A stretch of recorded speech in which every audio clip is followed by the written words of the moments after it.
That's a lot of information you're going to have.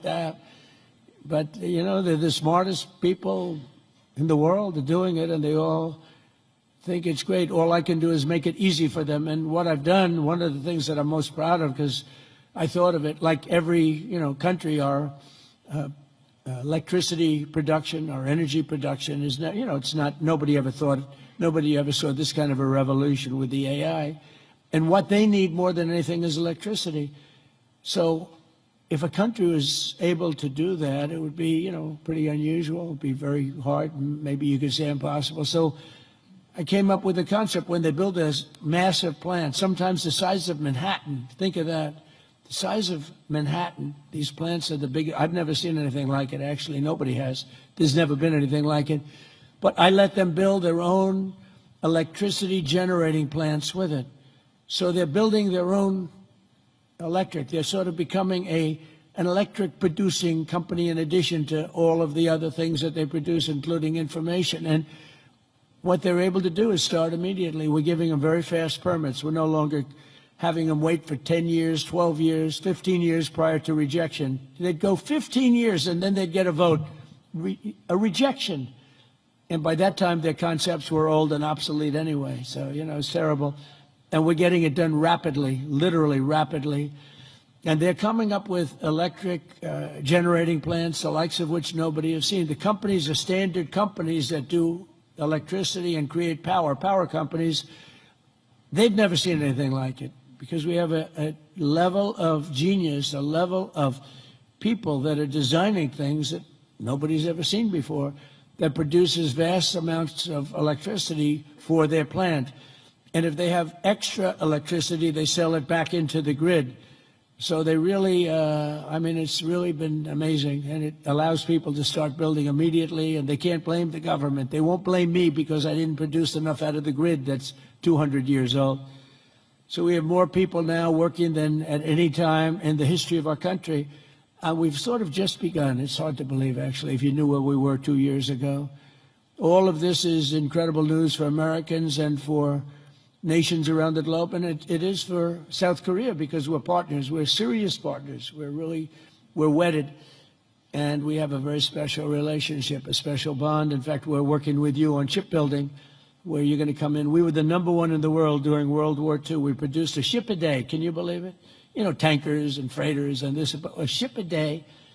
And today we're not really building ships, and we're going to start, and we're going to have a very thriving shipbuilding industry, and we're working it with South Korea very much so. In fact, some of the people in this room, they bought the Philadelphia shipyard. I think it's going to be one of the most successful yards in the world, anywhere in the world. It's great. It's known for incredible production years ago, and sort of through bad management or bad thinking by people that were prior to me. I mean, you have to blame the president. You can give the president credit or blame the president, but I blame the president. They allowed the shipbuilding industry to go away, essentially, in our country. We're going to bring it back very, very powerfully. When America thrives, our partners thrive, and our alliances thrive with all of the countries. The Indo-Pacific thrives, and that's good for all of us, and the entire world becomes safer and wealthy and greater than ever before. We get along with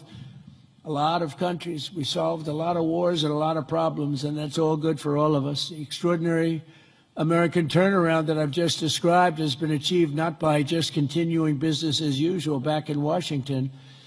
If I didn't win the election, and we won it in a landslide, we won by tremendous numbers. I had a whole thing too big, you have to say, too big to rig.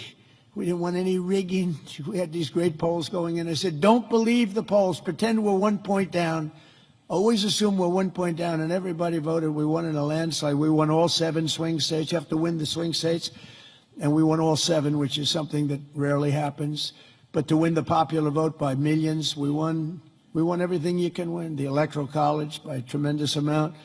We won in counties. They have counties, thousands of counties. And we were 2,700 compared to 525 actually. So think of that. We were 2,750 compared to 525. And that's why the map shows all red, red being Republican, not something else, red being Republican. Only a few people understand that one.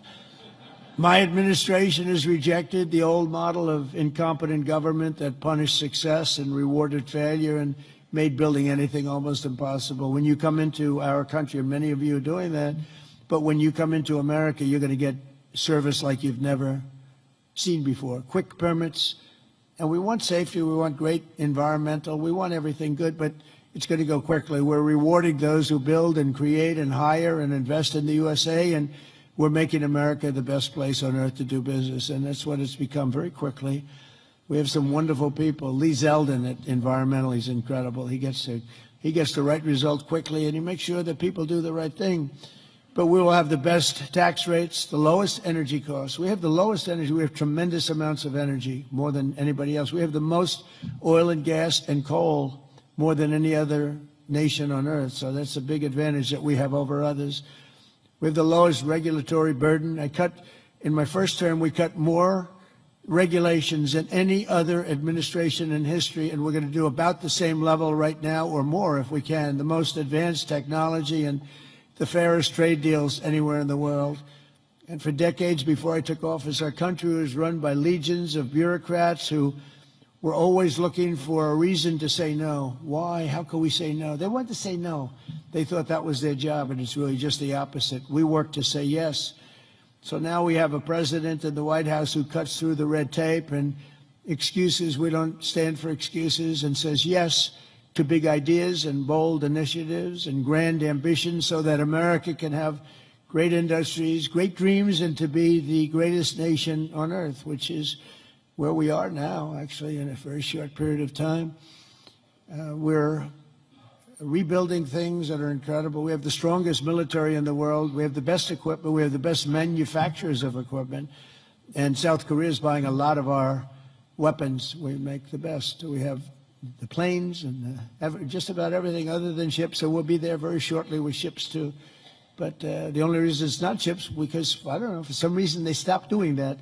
I guess they went on to other businesses. But there are some basics in life, and one of the things you need is ships.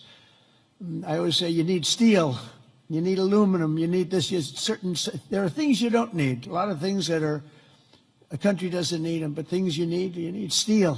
Got to have steel, and we're redoing our steel, and some of the people in this room are very involved in that. We're redoing our industry. We're starting to produce large amounts of steel, massive amounts of steel. We'll be right at the top in a very short period of time. The mills are opening again, and they're opening up big. And again, it's national security, and it's because of tariffs.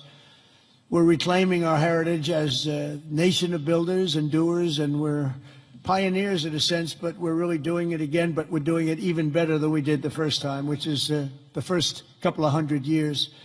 And we're pursuing this vision with unrelenting drive and really unprecedented success. In July, I proudly sounded law. It was very important. I went into the archives. We looked at every possible thing you could look at, and I signed into law the largest tax cuts in American history.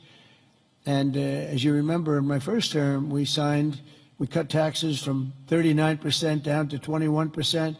And now we've done even better than that, putting more money in the pockets of American families that make up the largest consumer market on earth for businesses and manufacturers like those in this room.